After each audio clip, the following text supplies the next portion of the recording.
여러분 안녕하십니까. 방송으로 보는 신문 아침의 매일경제입니다. 오늘도 여러분 앞에는 조간 신문들이 많이 준비되어 있습니다. 그리고 일면 기사부터 바로 출발합니다. 매일경제 일면 톱 기사. 그동안 굉장히 관심을 많이 받았던 사안입니다. 뭔가 매듭이 좀 지어졌습니다.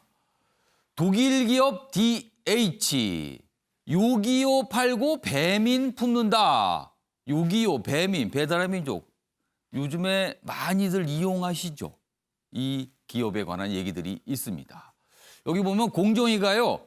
요기요의 매각을 해야지만 DH가 배민을 가질 수 있게 했습니다. 조건을 단 겁니다. 자, DH 공정위 결정 수용한다. 점유율 99% 배달 앱. 이거는 이루어지지 않았다는 겁니다. 그러니까 규모가 너무 커지니까 일부를 매각하라. 이런 내용입니다. 다음은 동아일보 보겠습니다. 영국발 변이 바이러스 국내 상륙. 그렇습니다. 확인이 됐습니다. 전파력 1.7배, 방역 비상이다. 전파력이 1.7배, 70% 기존 바이러스보다 70% 이상 전파력이 강하다는 겁니다. 내용 좀 더 보면요. 영국발 항공편 중단 하루 전 입국 3명 감염입니다. 그러니까 공항에서 그래도 막은 겁니다. 방역당국 기내 전파 가능성에 대해서 지금 조사를 벌이고 있습니다. 이 부분 지금 굉장히 걱정되는 지점입니다. 모든 입국자 격리 해제 전 추가 검사다. 정세균 국무총리 이번 주 확산세 중대 기로다. 지금 1,000명 하루에 확진자 1,000명 이상 나오는데 조금 밑으로 내려갔죠. 그리고 뭔가 조금 잦아드는 분위기긴 한데 좀 더 확인을 해볼 지점들이 있다는 겁니다. 이번에는 조선일보 보겠습니다. 국가관리시설에서 최악의 감염 사태가 벌어졌습니다. 동부구치소 재소자의 30%가 감염입니다. 국가관리시설입니다. 어제 또 200명 넘게 무더기 확진됐습니다. 총 760여 명으로 지금 집계가 되고 있습니다. 오늘 언론에 따라서 집계 숫자가 좀 다릅니다만 700명 훌쩍 넘어섰습니다. 단일 시설에선 가장 많이 나온 겁니다. 전문가, 정부 도대체 그동안 무엇을 한 것인가, 무능했던 거 아닌가 이런 지적이 나오고 있습니다. 마지막으로 서울신문 보겠습니다. 변창흠 국토부 장관 공수처장 밀어붙였다. 거여 또 독주다. 어제 국회에서 있었던 상황들 얘기입니다. 그러니까 청문보고서, 장관 후보자의 청문보고서 채택이 됐죠. 그리고 공수처장 추천이 됐습니다. 2명 올라갔습니다. 모두 여당이 밀어붙였다. 이런 얘기입니다. 자, 변창흠 인사청문보고서 채택, 그리고 문재인 대통령이 한 6시간 뒤에 재가를 했습니다. 장관이 된 겁니다. 야당이 동의가 없습니다. 야당 패싱이라는 표현이 등장하죠. 그런데 지금까지 이런 경우가 26번째입니다. 좀 많습니다. 오늘 임기 시작입니다. 그리고 공수처장 후보자 김진욱, 이건희 두 인물이 추천됐는데요. 모두 대한변협에서 추천한 인물입니다. 야당은요. 둘 다 친정부 성향이다. 그러면서 반발을 하고 있습니다. 뭔가 움직임이 있을 것이다. 이런 경고도 좀 하고 있는 상황입니다. 지금까지 일명기사 짚어봤고요. 오늘도 뉴스의 행간을 읽어주시기 위해 네 분께서 자리하셨습니다. 한 분씩 소개해드리겠습니다. 먼저 신경민 전 국회의원 자리하셨습니다. 네. 오늘 묵직한 해설을 해주시기 위해 아침부터 준비하셨습니다. 그리고 그 옆에는요. 조대원 정치평론가 나오셨습니다. 역시 뉴스의 행간 꼼꼼하게 챙기는 모습 아침에 있었습니다. 그리고 장유민 변호사도 오늘 자리하셨고요. 그리고 마지막으로 장혜찬 시사평론가도 오늘 나오셨습니다. 안녕하세요. 네, 안녕하세요. 안녕하세요.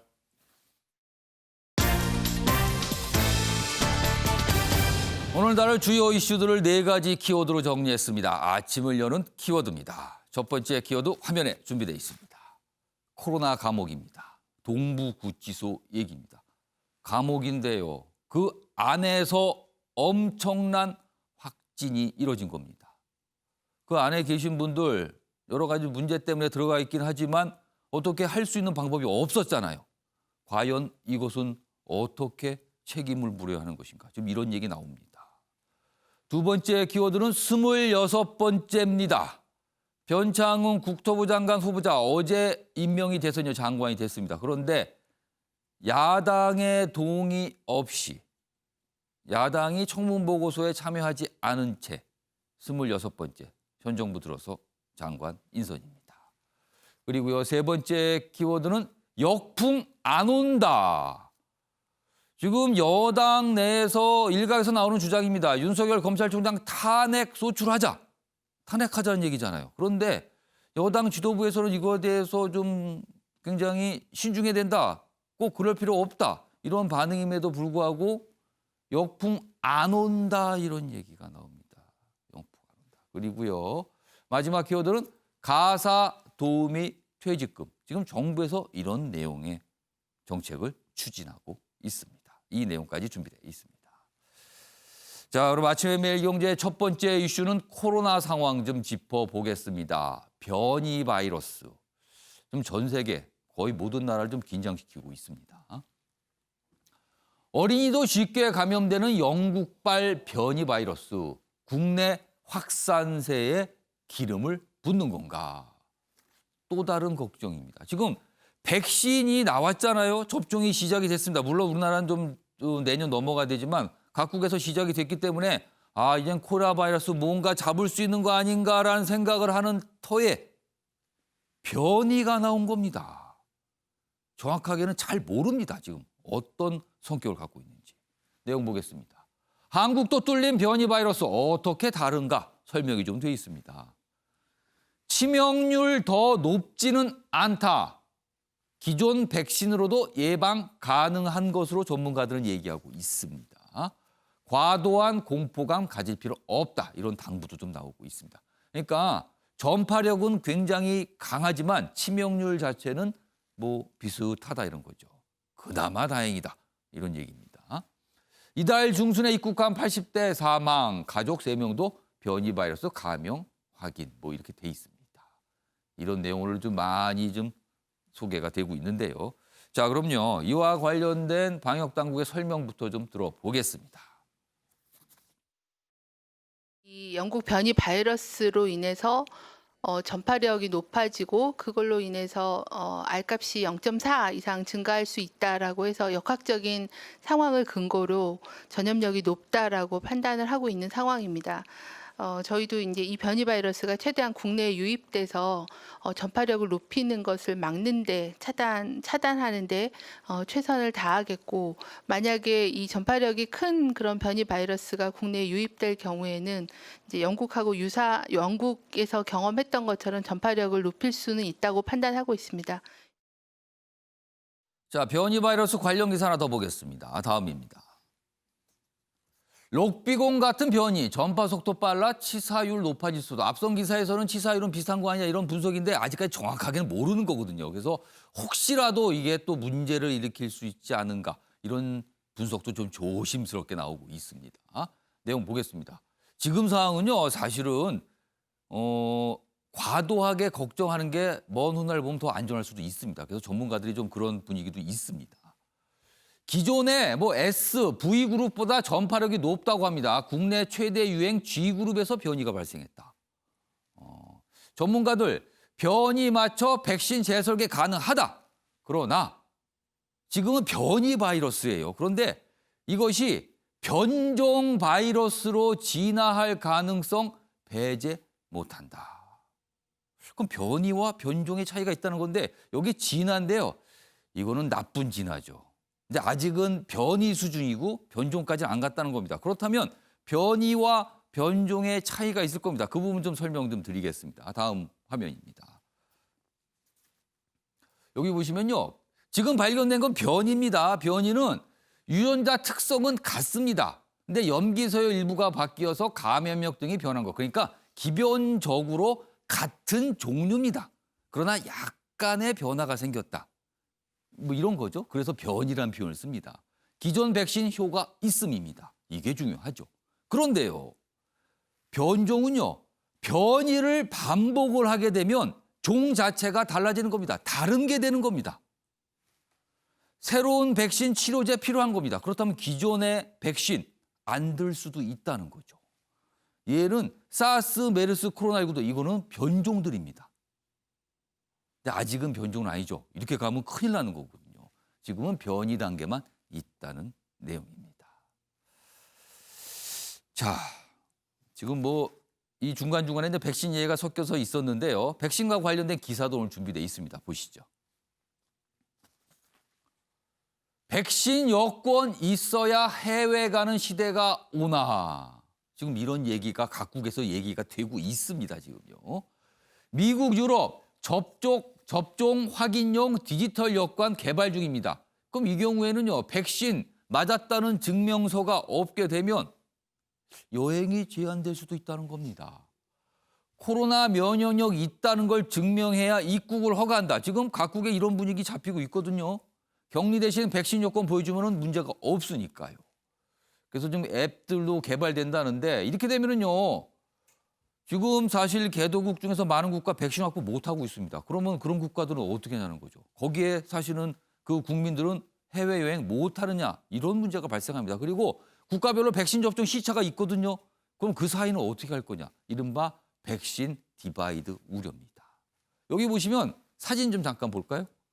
각국에서 지금 개발 중인 백신, 이른바 백신 여권인데 백신을 맞았다는 확인을 보여주는 앱입니다. 애플리케이션이죠. 이렇게 개발이 지금 되고 있는 상황입니다. 이걸 핸드폰 또는 다른 방법으로 증명해야지만 될 수도 있다는 겁니다. 자, 그럼요. 여기서요. 백신과 관련해서 어제 문재인 대통령 청와대 회의에서 한 얘기가 있고요. 그리고 정은경 질병관리청장도 관련돼서 한 얘기가 있습니다. 확인해 보겠습니다. K-방역의 성공 요인으로 흔히 신속한 검사, 테스트, 추적, 트레이스, 치료, 트리트로 이어지는 3T를 꼽습니다. K-방역의 3T는 이미 세계의 표준이 되었습니다. 그러나 많은 나라에서 더 높게 평가하며 부러워하는 것은 우리 국민들의 높은 시민의식과 공동체의식입니다. 우리나라가 백신을 충분히 확보하지 못했다거나 접종이 늦어질 것이라는 염려가 일각에 있습니다. 사실이 아닙니다. 정부는 내년 2월부터 의료진, 노인 요양시설 등의 집단 수용자와 종사자 등 우선순위 대상자부터 접종을 시작할 수 있을 것으로 예상하고 있습니다. 2, 3월부터 바로 접종이 가능하도록 우선 접종 권장 대상자에 대한 예방접종은 인플루엔자 유행 시기 이전까지 마무리하도록 하는 계획을 마련하고 있습니다. 고위험군 의료기관 종사자와 요양병원, 요양시설 등 집단시설에 거주하는 노인부터 접종을 시작하여 순차적으로 접종을 확대해 나가겠습니다.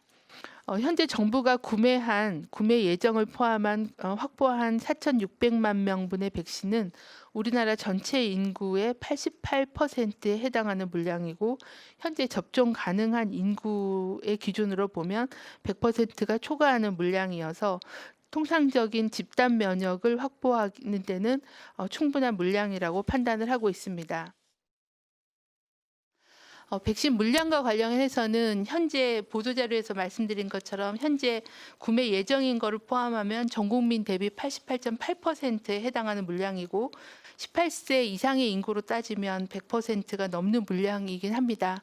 하지만 지금 이제 각종 회사들이 아스트라제네카나 얀센 같은 경우는 허가에 대한 이슈가 아직 남아 있는 상황이고 또 공급할 때도 그 백신 생산량이나 유통에 문제가 생기는 등 백신과 관련해서는 불확실성이 상당수 있습니다.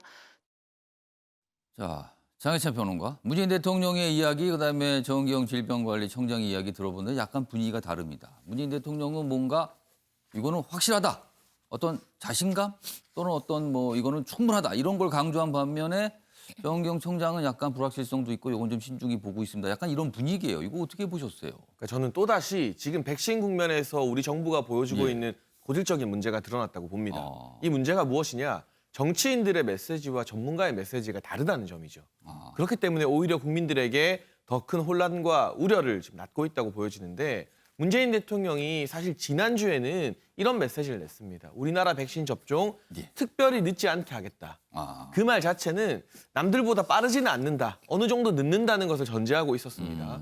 하지만 그로 인해서 여러 비판 여론이 확산되자 어제 올해의 마지막 수석 보좌관 회의에서는 예. 이미 충분한 물량 확보했다.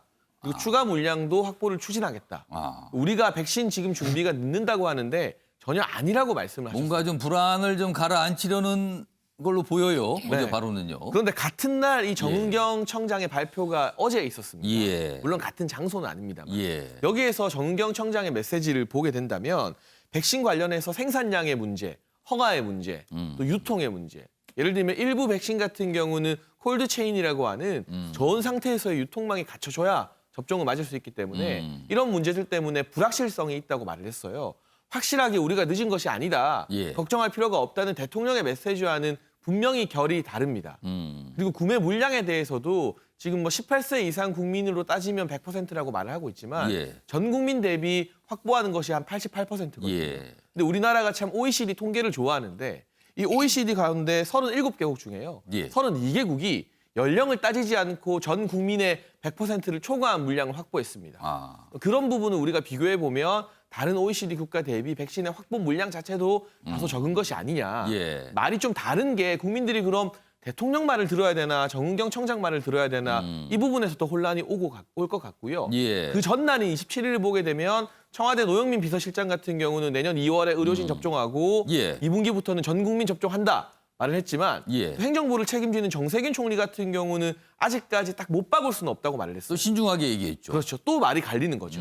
자꾸 이 청와대와 정부 전문가들 사이에 말이 갈리는 부분이 예. 우리 국민들로 하여금 더 많은 혼란을 주고 있지는 않은가. 예. 이 메시지의 부분에 있어서 저는 청와대는 좀 빠지고 정부 당국자와 전문가들을 전면에 예. 내세워서 상황을 솔직하게 전하는 것이 어. 차라리 더 낫다는 그런 조언을 드리고 싶습니다.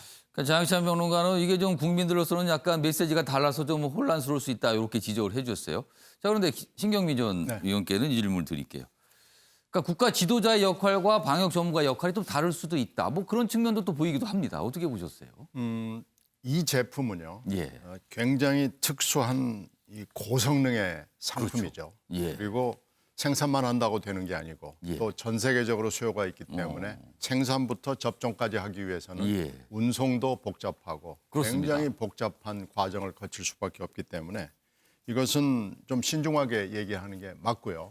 그리고 전문가들이 말을 하게 하는 것이 맞고요. 아. 지금 자꾸 여야가 싸우다가 보니까 예. 서로 인신공격 비슷한 얘기까지 하고 그러는데 그렇게 하는 것은 저는 맞지 않다고 봅니다. 아. 따라서 전문가들이 결정을 하고 전문가들이 실행을 할 수 있도록 예. 장을 넓혀주고 여야는 좀 같이 빠지는 게 좋죠. 자꾸 공포를 프로모션하는 것은 맞지 않아 보입니다. 예.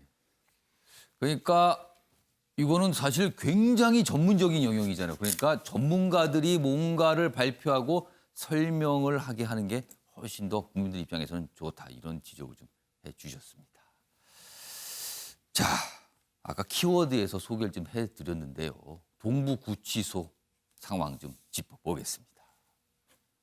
동부구치소 233명 추가 확진. 그냥 확진이 아니라 추가 확진입니다. 더 늘어난 거예요. 법무부 안일한 대응한 거 아니냐 이런 비판이 나오고 있습니다. 누적이 지금 700명 훌쩍 넘어갔습니다. 지금요. 전체 인원의 뭐 30%, 뭐 4분의 1이라는 통계도 있고요. 30% 통계했는데 아무튼 굉장히 많죠. 첫 확진 3주 만에 뒷북 전수 조사를 했다. 확진자 340여 명 청송교도소 이감이다. 이제서야 이제 조치가 이루어진 겁니다. 관련 기사 하나 더 보겠습니다. 마스크 안 주고 늑장 검사, 코로나 감옥이 됐다. 코로나 감옥이라는 표현이 나옵니다. 최악의 감염 사태, 요 아래로 갑니다. 확진자 나온 후에 마스크 주고 전수 검사 3주 지나서 실시했다. 앞서서도 소개가 됐죠. 운동도 실내에서 하는 3밀 구조입니다. 그러니까 여기는요, 이렇게 야외 운동장이란가 이런 게 없어요. 그냥 건물 형태거든요. 법무부 초동대처 제대로 한 겁니까? 이 기사는 이렇게 묻고 있습니다. 자, 장우미 변호사. 네. 이런 경우에 이거 책임 소재가 어떻게 됩니까? 아무래도 이 수용자를 관리하는 주체는 법무부이기 때문에 법무부요? 이런 인재는 사실상 예고됐다라고도 보여지는 부분이 있습니다. 특히 동부구치소 같은 경우에 신축 건물로 굉장히 많은 인원을 수용하고 있고 또 예. 아파트형으로 지어진 부분이 있습니다. 보통은 다른 구치소 같은 경우에는 시설이 낙후돼 있지만 단층으로 돼 있고 예. 관리가 비교적 이제 용이한 측면이 있지만 동부구치소는 대량의 인원을 아파트 형식에 수용하다 보니까 그렇다면 이런 사태를 이제 막기 위해서는 신입 수용자 같은 경우에는 전수조사를 실시한다든지 왜냐하면 이렇게 무증상 감염자가 속출하고 있는 상황에서 예. 충분히 이런 부분들은 좀 비교적 이렇게 사태가 커지기 전에 막을 수 있는 부분이 있었는데 이것을 사실상 실기하고 지금 청송 그 독방이 한 500개 이상이 마련돼 있기 때문에 예. 어쩔 수 없이 이렇게 장거리를 이송해가지고 이제 이감을 하겠다는 건데 이런 식의 늑장 대처는 사실 법무부가 비판을 피하기 어려워 보이는 부분이 있는 것이 사실입니다. 그러니까 뭔가가 좀 늦은 것 같아요. 뭔가 발생했을 때 빨리 조치를 했으면 이렇게까지 확산은 안 됐을 거다 이런 지적이 나오거든요. 조대현 평론가, 뭘 놓친 거죠? 일단은 저는 그 예. 기사를 읽다 보니까 어떤 예. 내용이 눈에 들어오냐면 그 동부구치소 같은 경우에 송파동에 위치하다 보니까 예. 적정 수용 인원보다 지금 400명 이상이 더 많이 수용돼 있다 그러는데 너무 많이 있다는 겁니까? 예, 그래서 여기도 혹시 힘 있고 권력 있는 사람들이 면회가기 편하고 시설 좋은 데로 보내진 건 아닌지 이게 점검을 한번 저는 해봐야 된다고 생각하고요. 일단 그런 의심이 든다는 말씀이시죠? 그렇죠. 지금요? 다른 지방 예. 수용 시설에는 비어 있는데 여기만 왜 이렇게 400명 이상 더 많이 넣었냐는 거죠. 그러니까 위치상으로 좀 오고 가기 좋은 곳에 위치한 것 같다 이 말씀이시네요. 그러니까 우리 지금요. 사회에서 같은 예. 죄를 짓더라도 더 많이 가지고 더 권력이 있고 권력에 가까운 사람들이 이 수용시설 죄를 짓고도 더 편한 곳으로 가는 이게 불합리 그다음에 기득권의 문제이기 때문에 이런 문제도 한번 짚어봤으면 싶고요. 예. 어쨌든 제가 군대에서 있을 때 우리가 병력의 한 20% 정도가 이 사망을 하거나 다치면 거의 괴멸 수준의 타격을 입었다 그러는데 예. 현재 직원과 수용자가 2,844명인데 예. 748명이 감염됐으니 여기는 거의 괴멸된 거예요. 그래서 정부에서 법무부에서 얘기하는 거는 아마도 무증상을 가진 그 신규 수용자가 많이 들어와서 이렇게 된 것이라고 얘기를 하는데 예. 그런 점이 있다 하더라도 최초에 확진자가 나오고 난 뒤 3주 동안 전수조사도 하지 않았고 예, 그 부분이 거의 방치되면서 급속히 퍼진 부분 그리고 방금 그 기사에도 나왔지만 마스크 하나를 가지고 돌려 쓰고 첫 마스크를 썼다는 거. 그래서 재소자들이 뭐 여기에 대해서 항의하고 예. 불만을 제기했는데도 조치가 되지 않았던 부분. 이런 부분들이 이 정부가 최초에 초기에 그 코로나 방역을 잘했다고 칭찬을 많이 받았는데 예. 갈수록 거기에 도취돼 가지고 예. 시간이 가면서 눈에 잘 띄고 언론이 주목하는 곳에는 이렇게 신경을 쓰면서 예. 도리어 우리 사회에서 주목받지 못한 사각지대, 예. 별로 자기들의 정권에 관여 없는 지역에 대해서는 관심을 끄고 있었는 게 아닌가 이런 비판을 피해갈 수 없는 상황이라고 저는 생각합니다. 예. 그러니까 지금 이런 표현이 등장하잖아요. 뭐 단일 시설에서 가장 많은 확진자가 나왔다. 그리고 최악의 감염 사태다. 이 정도면 굉장히 좀 많은 거거든요. 700명이 넘어간 상황이라서 좀 굉장히 많은 분들이 좀 심각하게 바라보고 있습니다. 자, 코로나 관련 기사는 이 정도로 마무리하겠습니다.